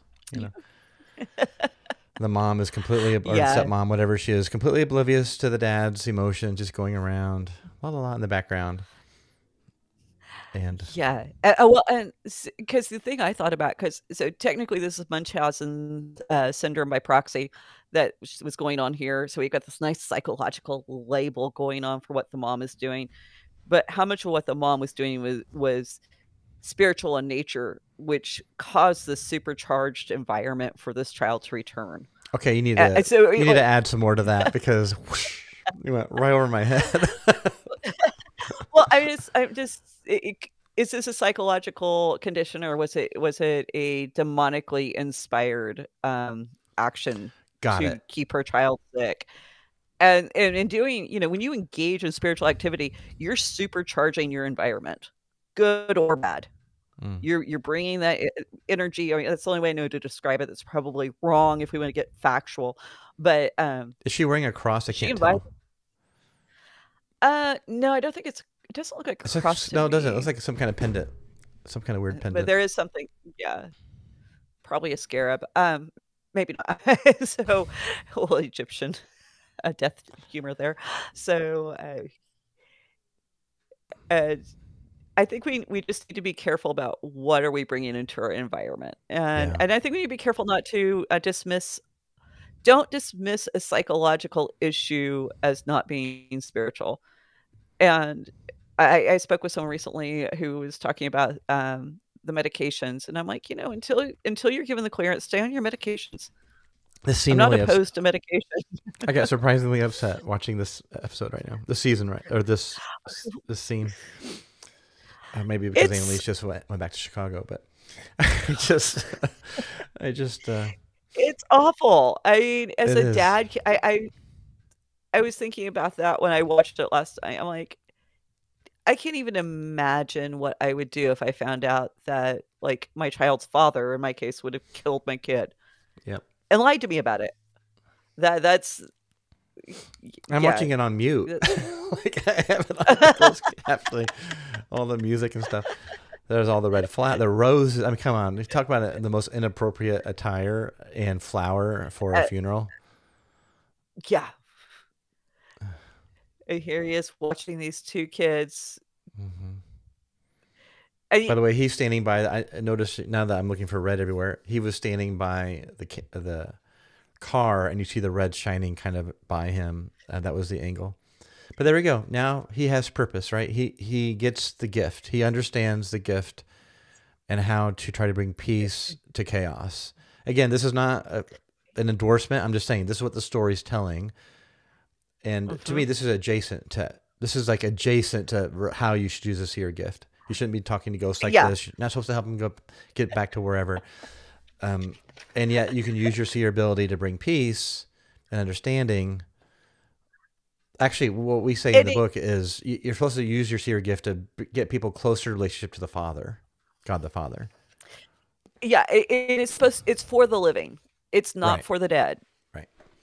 And so... And apparently these two characters have reconciled, and he's treating him more kindly, and there's respect there. So this is King Arthur. He's King Arthur. So I love the metaphor here.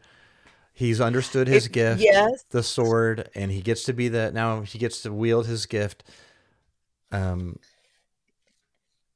He pulls the sword and the stone out. Anyway, I love it. It's...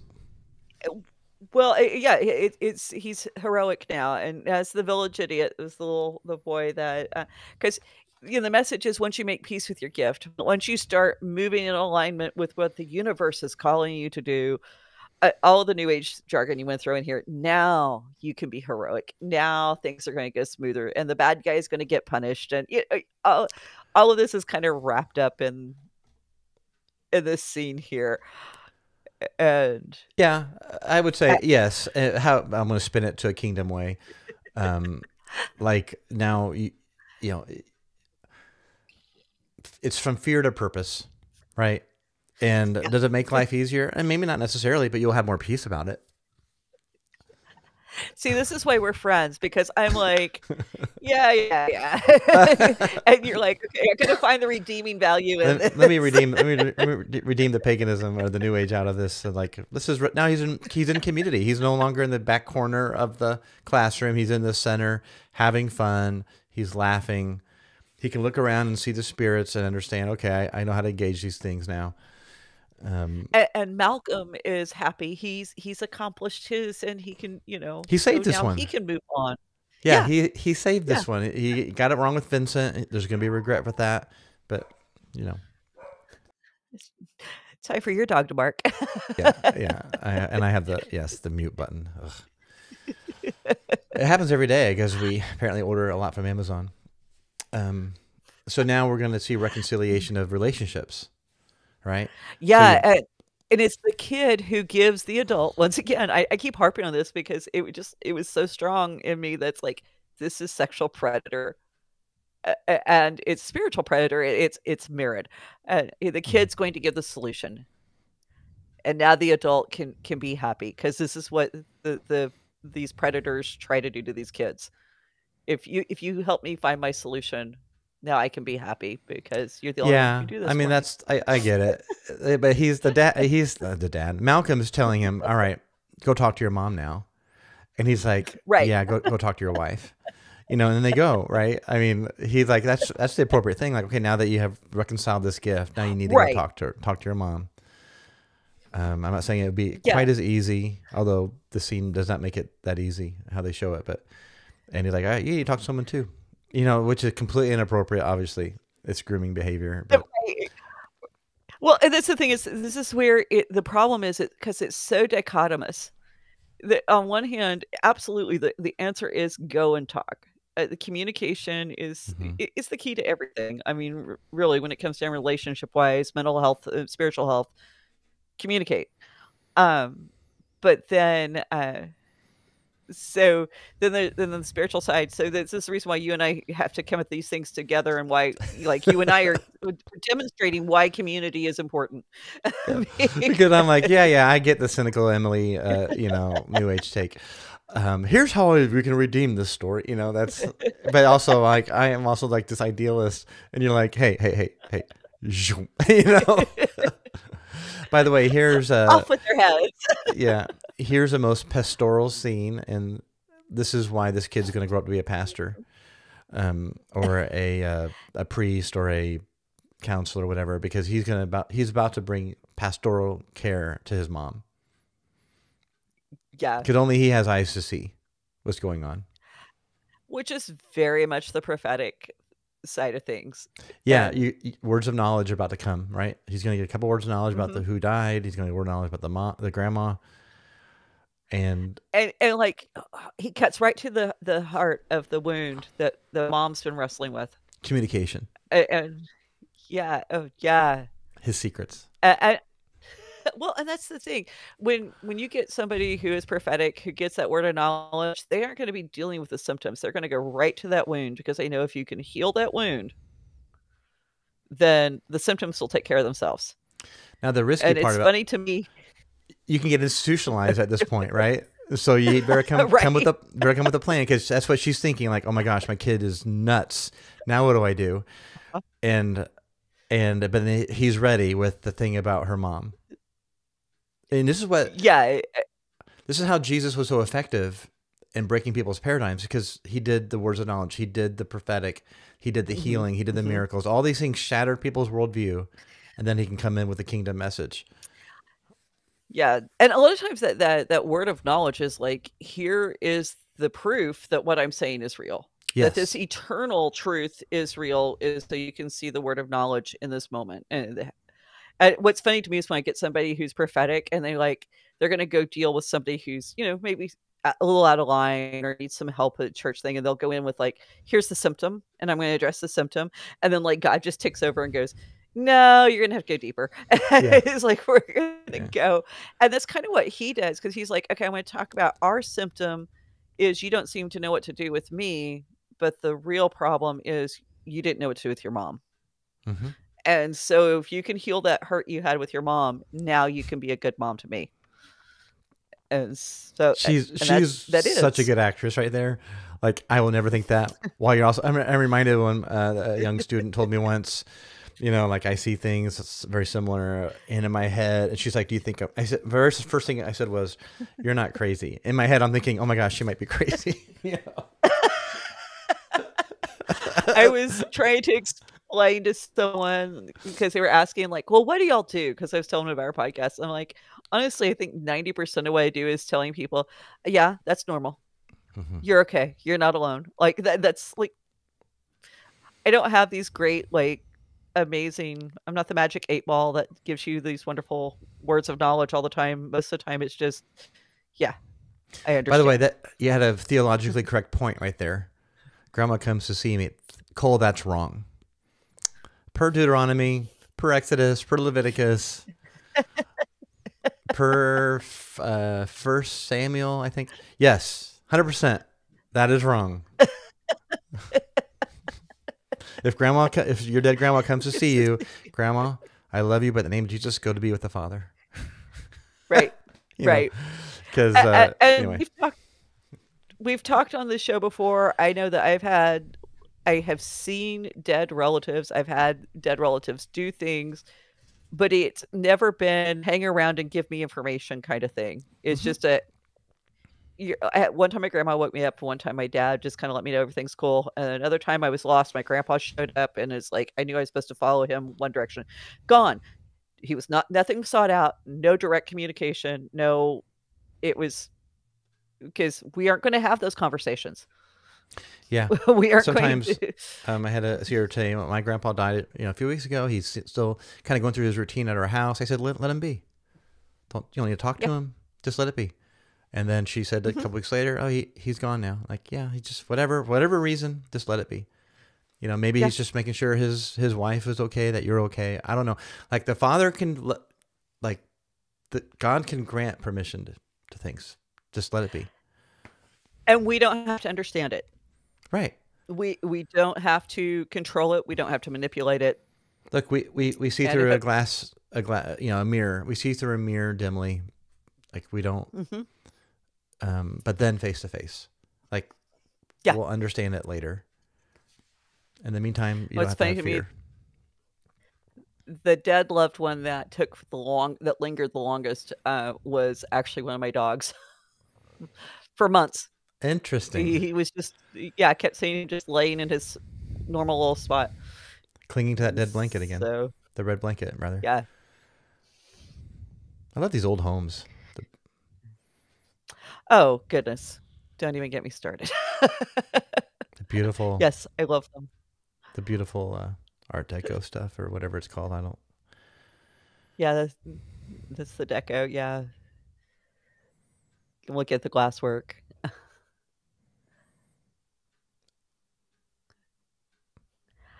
I did not. I had a reaction to this too because I did not like him talking to her in her sleep Yes. That's because that's not cool. Not cool. Don't mess with so often with the spiritual side of things. That's messing with somebody's sleep is that's like standard operating procedure, I often and people will it's have usually night not good. terrors or whatever, and night terrors or sleep paralysis or be visited at night, and this is why we Hmm. say our bedtime prayers. Like if you're going through stuff Right? like this, pray before bed. And Th- so finally the This is realization. See, and this is not me trying to brag, but like because the spiritual stuff is so prevalent in sleep, like I don't know what it's like to sleep without praying. Like I don't, there's no break. Hmm. So, and it's just years and years and years of discipline because that's For the only way my sleep was protected. for some people, they're portraying it as cold, and that happens when a spiritual activity happens. But sometimes it's people pick up the fear, like before you go to bed, you feel suddenly fearful.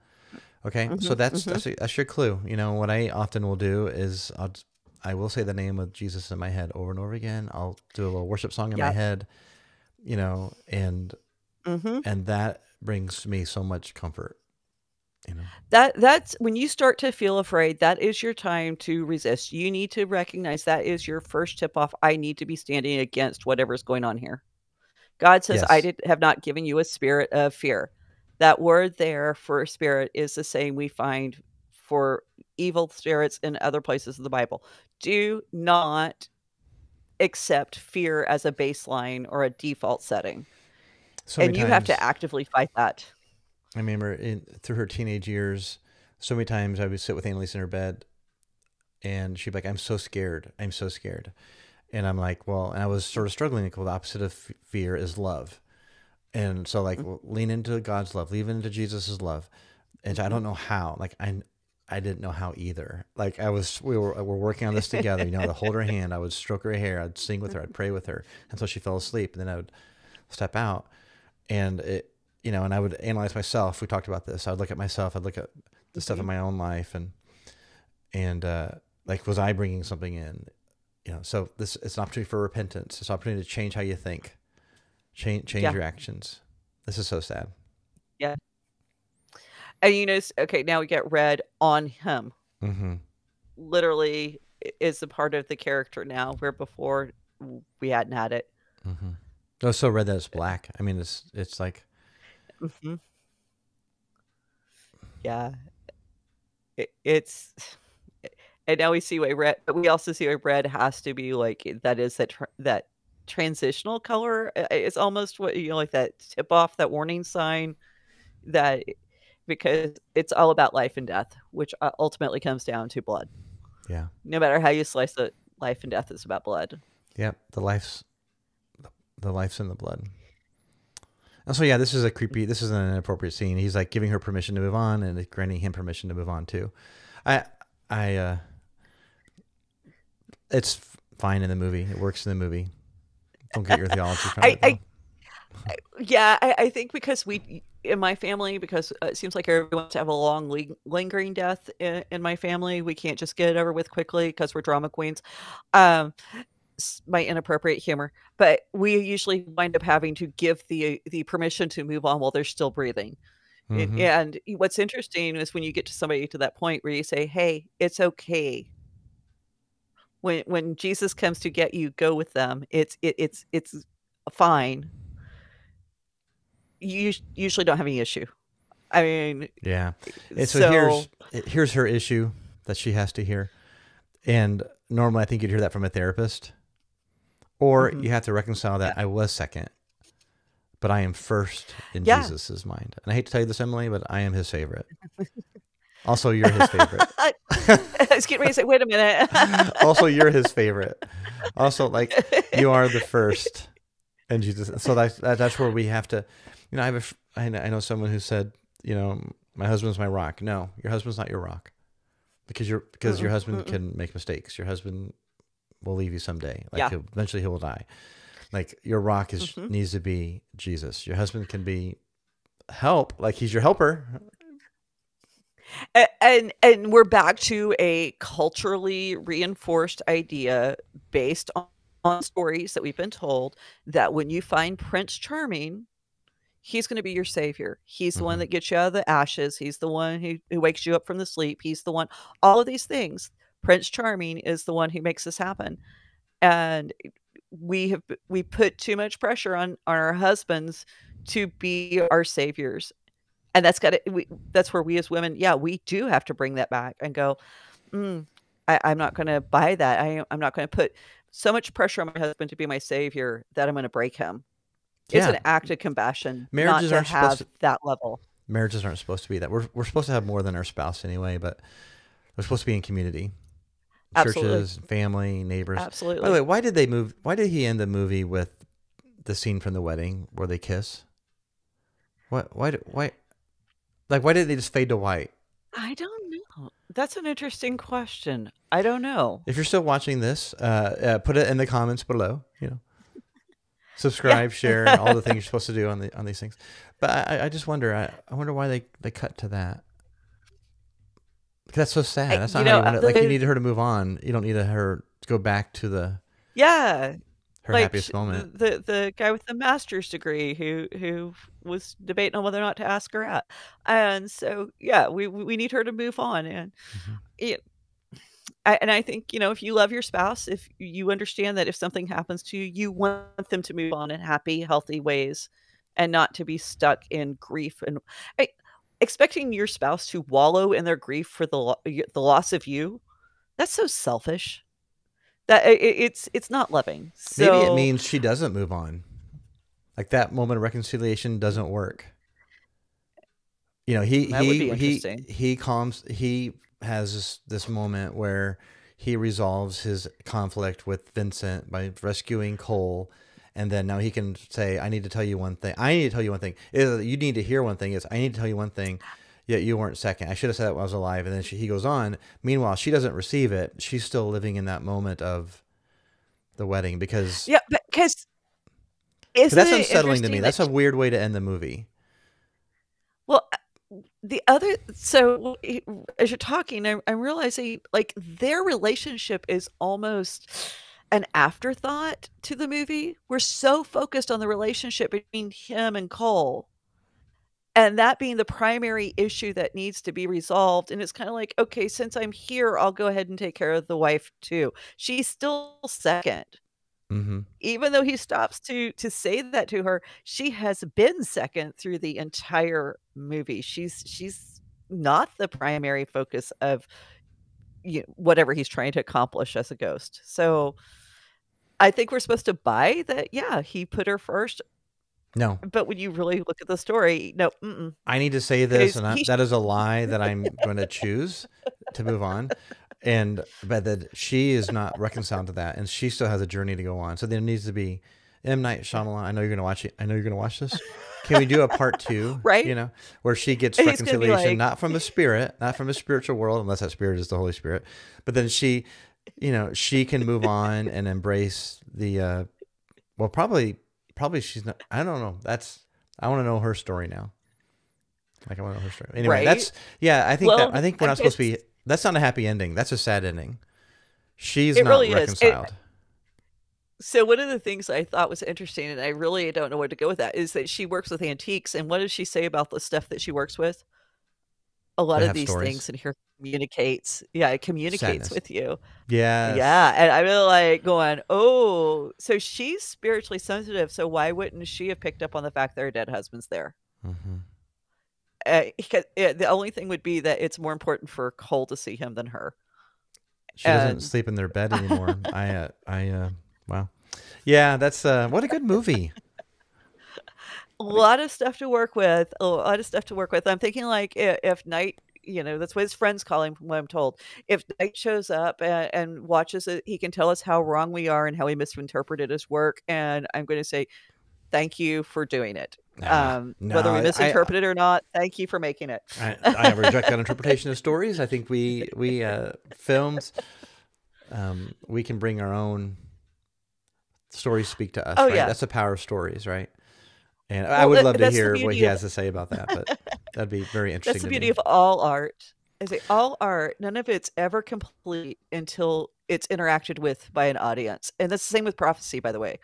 And so it has to have the viewer, the listener, whoever's interacting with it, they need to bring their own emotional reaction and interpretation that springs from their perspective to finish it. Before that, it's incomplete. So, yeah, that's what we're doing. We're helping complete it. I mean, it speaks to why those ancient stories by Homer, why, like my son is reading Oedipus in school, and the Sophocles version? Yes, I mean, brilliant, right? And he's like, I mean, oh man, that's right. He started telling me about the story. I said, "Oh, is that Oedipus? Like, how'd you know?" It's like, well, because it's it's like 3,000 years old. I mean, outside the Bible, these are the lasting stories we have, and why? Why do these stories? But because you can interact with these stories at different levels of maturity and development, cultural, societal development, and I think often movie storytellers don't always know, like when you give a prophetic word, like you don't always know how that story. So I had a prophetic dream last night that it's a recurring theme that I haven't had in a while, like a long time. I have to go back to my journal because I journal these ones. It's been a while, and like, remember how I said all this activity was going on in the house too, and I'm like, oh, now it's time for me to have that dream. Like, okay, here we go. But I like, how do we engage these over time? I love it. And I bet M. Night Shyamalan, he might engage the story differently now. Like, I didn't realize, like, my subconscious was coming through here and I didn't know it. But maybe not. I don't know. Like, that's the beauty of stories, right? Well, yeah, absolutely. And good stories engage people of all different backgrounds and experiences. And they help you grow, or they help you understand the growth that you've experienced. So, and by the way, since you brought up Oedipus, since you brought up Oedipus, the Great Tales, the Great Tales podcast, they did a whole series on that. So that might be a resource for your son or anyone else who wants to explore how the early church fathers used this story to help inform their understanding. That's neat. That's we mentioned them, I think last week. That's the part of the Orthodox. Stephen DeYoung. Yes. Oh yeah. I just recommend everything he does. So yeah, really good, thoughtful. Even if you don't agree 100%, it makes you think. And that, I mean, you wouldn't be listening to this show, me and you talking, if people didn't enjoy thinking. So I mean, that's something our audience can enjoy. All right. Well, this is our Halloween special. I'm gonna get this out right away, and so.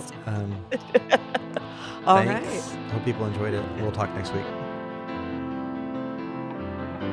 Thank you for listening to the Seers See podcast. Opening and closing music is Sun by Jason Callahan. Opera music includes Just Around the World and Alta Heron by Keela Camps. Music and Seers See podcast are distributed under Creative Commons Attribution Non-Commercial No Derivatives 4.0.